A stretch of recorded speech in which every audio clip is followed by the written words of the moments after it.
Hello preschools, Miss Alyssa. Welcome to Occupational Therapy. This is our session for the week of February 22nd, 2021. I hope you're doing well. I have a hand warm up and then we're going to do a craft this week. We're going to make a snow globe. So we're going to practice cutting simple shapes and coloring in boundaries, and then we're going to do fasteners. So let's get started and move these out of the way. So we've done this before and we do this a lot in school, but we're going to snip straws to encourage proper scissors grasp with that thumbs up pattern and keeping that wrist in neutral. So this is really fun, but you might need a bin or a bucket to catch your straws because they fly all over when you snip them. So we're going to make little snips into the bin, and some of them might fly out of the bin. That's okay. And we're going to do probably 3 straws. Flying. And if the straw doesn't cut, then most likely you're pronating or turning your thumb down. And that means you need to bring your thumb back up. And you might need some support at the wrist to keep your wrist in neutral so you can open and close the scissors to cut. So snip. And snip. That's it. That's our hand warm up. Clean these up. We're going to move on to bin number 2. We're going to draw a circle and a rectangle to make our snow globe. So you will need black paper. You'll only need a half a sheet actually. Blue paper. And then you'll need a printout that I'm going to send you of our little snowman. And this isn't an attachment in your email. You'll need markers, scissors, glue, and a cotton ball, and something round to trace and something rectangular to trace. So I'm actually just going to use my phone as a rectangle, and I have a Tupperware as a circle. And this is about 6.5 inches in diameter. So you want to get close to that. You don't want it to be too small or the snowman won't fit inside. So it's also handy to have a white crayon for tracing. So I have one of those.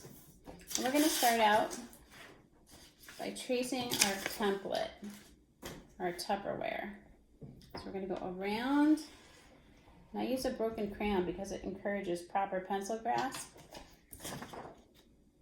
We made a circle, then we're going to cut out our circle.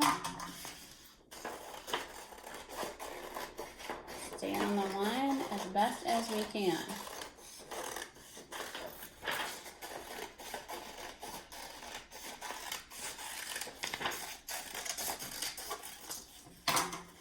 Get rid of our straps. And then we're going to trace that rectangle. So again, I'm going to trace my phone. If you don't want to trace your phone, that's fine. Just if you find something that about this size at home, you can trace that. It could be a lid to a container or a small box from a food product. And I would just use half of the sheet of black paper so you can save the other half for another day.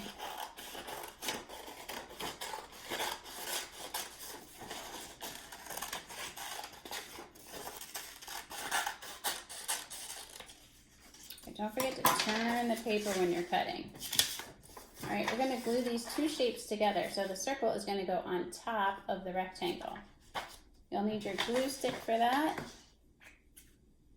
Just put a little bit of glue right here at the top of the rectangle. Stick on our circle. So it looks like that. Then we're going to take our crayon and make some snowflakes. So you can make dots or little circles or little X's. Whatever you want to make inside your snow globe to look like snow is fine with me, and you should have fun with it.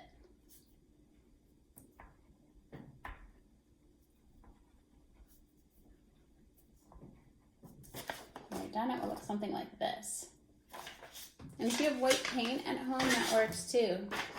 Then we're going to take our little snowman that I sent you in an attachment, and we're going to color him in. So this works on that coloring in boundaries goal. So you can color him any color you want. I'm going to give him a red scarf.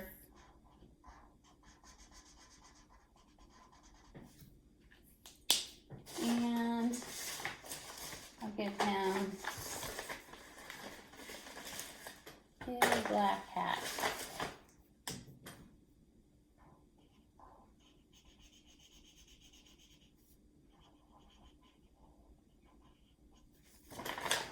It can look something like that. Then you're going to cut him out.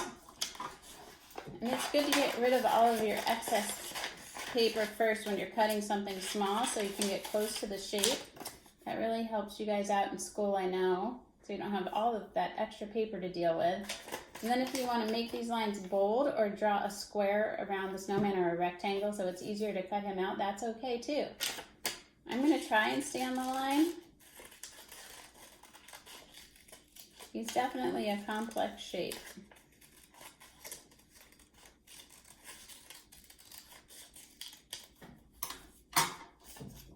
Look like that when you're done. Actually, I'm going to cut off the bottom. And then we're going to glue him into our snow globe. So it's going to go right in the middle.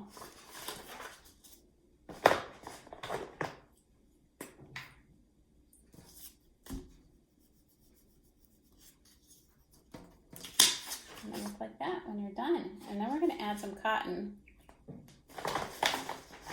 So I have just one cotton ball. We're going to practice ripping it apart. We're using our pincer grasp. We're using two hands together for bilateral integration, and we're strengthening our fingers doing this. And we're going to put some glue down and make some snow in the bottom of our snow globe. So it looks like our snowman is sitting in the snow.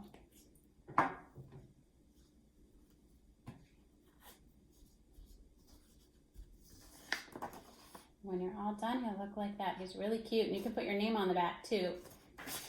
So that's it for bin number 2 for our fine motor activity this week. We're going to move on to snaps, buttons, and zips. Whoops, runaway cotton ball.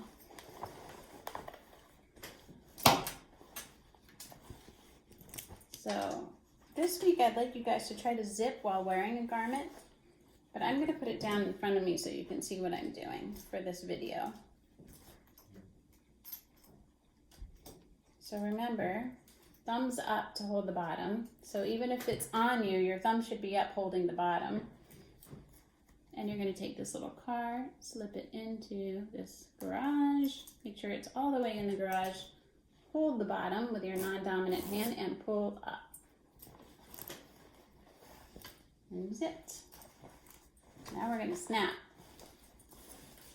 So you guys are getting much better at this too. You need a lot of finger strength for this. So just to show you up close, you're going to look for this little peg right here and then look for this little hole. I call it the belly button. You're going to line it up. And you have to use your eyes for this too. You're going to push down as hard as you can and listen for the pop. You can use your thumb because your thumb is the strongest finger.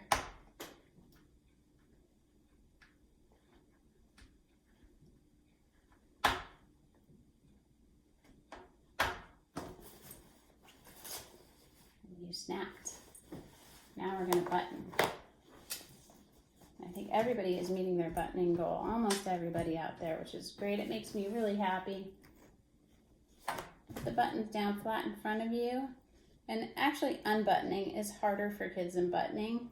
So you can practice that too. Take extra time to pull this fabric over the button. Pull it over the button. And then when you're buttoning, feed the button through the hole. You got to pick up the button, put it in the hole, look on the other side, peekaboo, pull it through, and we'll do all of them together.